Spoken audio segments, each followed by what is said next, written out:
All right, well, speaking of Democrats and their penchant for crime, there's been a lot of talk about the need to tone down the political rhetoric, especially in the wake of the murder of Charlie Kirk, repeated assassination attempts against Donald Trump. So I would have thought everyone would agree toning it down was a good idea. But the Democrats are continuing to support their nomination for Virginia Attorney General Jay Jones, despite the fact he recently called for his political opponent to be shot in the head.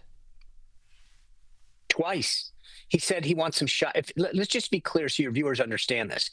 He said, if I had 2 bullets and there were 3 people, Hitler, Pol Pot, and Todd Gilbert being the former speaker, the Republican speaker of the Virginia House of Delegates, I would use both on Gilbert in his head, and then I'd go after his family. That's not a one-off comment. That's pretty sick and depraved. And then today, there's another phone call that came out where he said that some cops would have to die before they understood what it was like and learn their lessons. This is a guy who wants to be the top law enforcement official in the Commonwealth of Virginia, where I live. And it's unbelievable, not only what he said, but the measly, weaselly things that they've done to sort of excuse this. Not one top Democrat has called for him to step aside. Not one, not a single one. And James, this comes on the heels of Democrats' silence when it comes to attacks on federal ICE agents this weekend. In the city of Chicago, ICE agents were literally under attack. And a chief dispatcher in the Chicago Police Department refused to send backup to help them, leaving them there to struggle on their own. That's how bad this has gotten. And not one Democrat said, hey, that's not right. These are federal employees. These are federal agents enforcing the law. And yet silence. These guys love to talk about both sides. When one of their own took out Charlie Cook, when one of their own tried to kill Donald Trump, when one of their own tried to kill a bunch of Republican softball players, when someone on the left shot the CEO of United Healthcare point blank in cold blood on the streets of New York, and they sit silent now because at the end of the day, here's the dirty little secret, James, that they don't want to tell you. They kind of agree with it. Most of their base believes that killing an opponent is acceptable, that violence is acceptable, and they're not willing to take on their own base. I mean, it sounds ridiculous what you've just said, but the more you watch and the more you see, the more you're inclined to believe what you have just said, that they actually do support this violence. I note the irony also that Jay Jones, it's been revealed, received about $200,000 in funding from a gun control organisation when he himself is fantasizing about shooting his opponents. So that irony is quite delicious. By the way, can I just say this, James? The idea that you fantasize, like it's not like I can be joking and I'd say I'm so angry I could kill you, right? That's the one-off. Maybe you could justify that as a joke.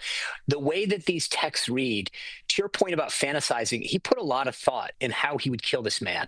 This isn't a one-off deal. He literally spent time thinking about how he'd commit the act. This isn't a joke. It's not a one-off. This is a depraved, sick man that wants to be the top law enforcement agent in the Commonwealth of Virginia. And frankly, it's embarrassing to see Democrats make excuses about this and say that it was a one-off. When Jay Jones was first confronted with this, he literally said that this was Jason Mayaras, who is the incumbent attorney general, his attempt at a smear campaign. Unbelievable. All right, before I let you go, I need to ask about the government shutdown. It's about to enter its second week. As I understand it, there's around 2 million federal workers, including air traffic controllers, working without pay. How long can this continue, and is there any sign of resolution? So the way I say this is that the Government Services Administration puts out a schedule of when federal employees and military members get paid. They're going to miss their paycheck very soon, meaning it's one thing not to pay people, but ultimately to get in their paycheck real quick so they really wouldn't see the difference. They're going to start seeing the difference quick. Now, yes, they will get paid back. That's just how in this country we've always done it.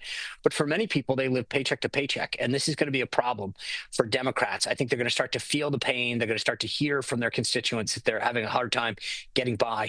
At the end of the day, this is silly. Democrats have argued over and over again for 13 times when they were in control that there should be a clean CR, meaning just past current levels, and suddenly now they've changed their tune. All that Republicans are trying to do is to buy more time to continue the negotiations, and Democrats have decided that they're just going to keep the government shut. This is on them. There's plenty of time to negotiate on their policy issues.